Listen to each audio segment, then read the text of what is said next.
monde mystique à ses réalités, où les gens des Canaries, où il y a de la chair humaine, tu vois, de la chair humaine.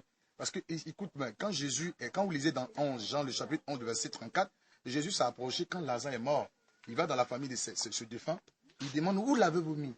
C'est ce qui intéressait Jésus. Jésus, sachant qu'il est mort, et quand quelqu'un meurt, on doit l'enterrer. Mais ce qui intéressait Jésus, où l'avez-vous mis? Où les sorciers ont mis le village, c'est ce qui intéresse Jésus-Christ.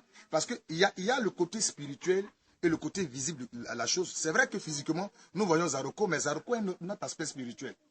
Et si Zaroko n'arrive pas à avancer, c'est que Zaroko spirituel a été mis quelque part. Et c'est ça qui c'est ce qui intéresse Dieu. Où ils ont mis Zaroko spirituel, et puis Zaroko n'avance pas. Vous avez vu le cadenas, dans le dispensaire là, qui était bloqué mystiquement. Quand moi je passais, j'ai vu, Dieu m'a montré qu'il y avait un cadenas mystique. Quand on a détruit le cadenas mystique, on a affecté un infirmier ici dans ce village. Ah oui. Si, il a été affecté. Ils ont le témoignage ici. Il a été affecté. Ils ont mis des médicaments ici.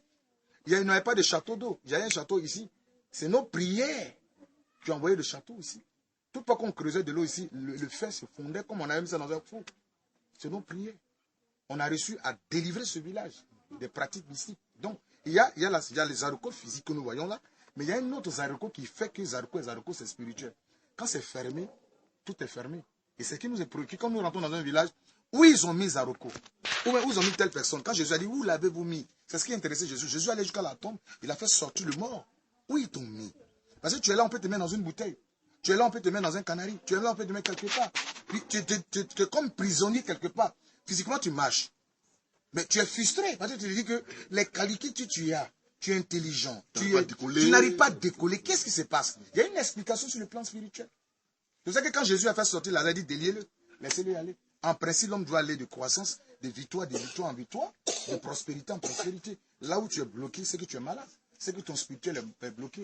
Quelque part, quelque chose a été fait sur toi. Il faut qu'il y ait des blocages. C'est ce que nous arrivons à faire.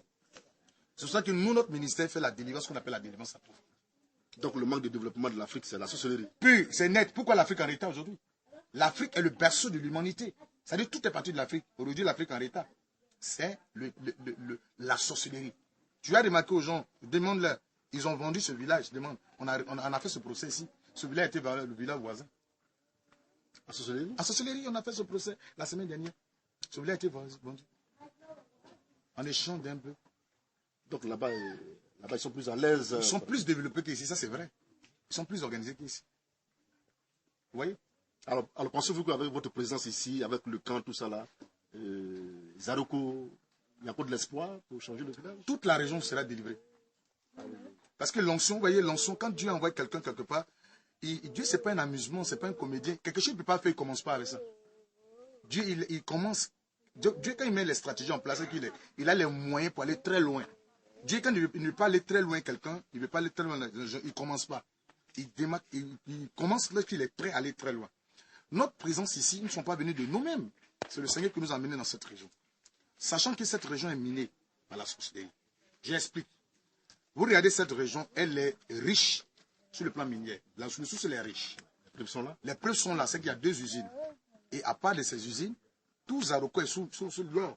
Vous avez fait des émissions à Baou, où on vous a dit qu'il y avait du pétrole. Exactement. Mais il y a un endroit où il y a de l'or, il y a du pétrole, qui est sous des richesses. La région en état. C'est la sorcellerie. La sorcellerie. Là où il y a la présence de la sorcellerie, vous allez voir que dans une famille, s'il y a la sorcellerie, la famille ne décollera plus. Parce qu'eux, ils ont tous les services de renseignement. Et détruisent tout ce qui est bonne chose. Donc, ils peuvent même vendre, ils peuvent faire des trocs. Toi, tu es intelligent, tu peux être préfet des régions. Eux, ils voient ça à cause de orteils, ou même ongles, ou même doigts, qu'ils ont envie de manger, ils peuvent vendre ça, puis manger ça. Pourquoi? Parce que manger la chair humaine leur procure la longévité. Ce sont des énergies qu'ils puisent. Pourquoi? Parce que j'explique. La Bible dit que l'âme se trouve dans le sang. Lévitique 17, verset 11. C'est l'âme qu'ils mangent. Et le sang, c'est l'énergie de l'homme. Donc, en mangeant l'âme, il y a une force, l'énergie qu'il charge dans son corps. C'est comme une batterie. Tu n'as pas besoin de il faut charger l'énergie, il faut charger le courant. Donc, à cause de manger, c'est comme quelqu'un qui a couru à la drogue. Il peut aller même vendre sa maison pour de la drogue. Juste pour une boule de drogue. Même boule de drogue. Parce qu'il a besoin de ça. Mais pour la nourriture, à cause de la chair humaine, il peut vendre, il regarde dans la famille. Parce que les gens ont besoin de ça, des drogues. Et je prends un exemple. Le gars, il vient, il prend parce qu'il veut avoir un cadre. Et généralement, hein, quand il prend ce truc-là, il donne ça à quelqu'un dans la famille. Vous allez voir que cette personne ne va jamais aider les gens de la famille. Il est cadre, mais il n'aide personne. Et puis les gens sont étonnés, ils disent, mais il est cadre. Mais oui, parce que s'il aide quelqu'un, il perd son pouvoir. Il perdra son pouvoir. Mais s'ils ont des cadres. Mais qu'est-ce qu'ils ont fait? Il y a des cadres. Mais qu'est-ce qu'ils ont fait? Il y a dans la détail dans laquelle je ne vais pas rentrer. Il y a des détails dans lesquels je ne vais pas trop rentrer. Oui, exactement. Ouais. Dieu m'a envoyé délivrer les gens. Délivrer les gens. Voilà. Donc moi j'accepte. C'est ce qui est essentiel. Ouais, c'est ce qui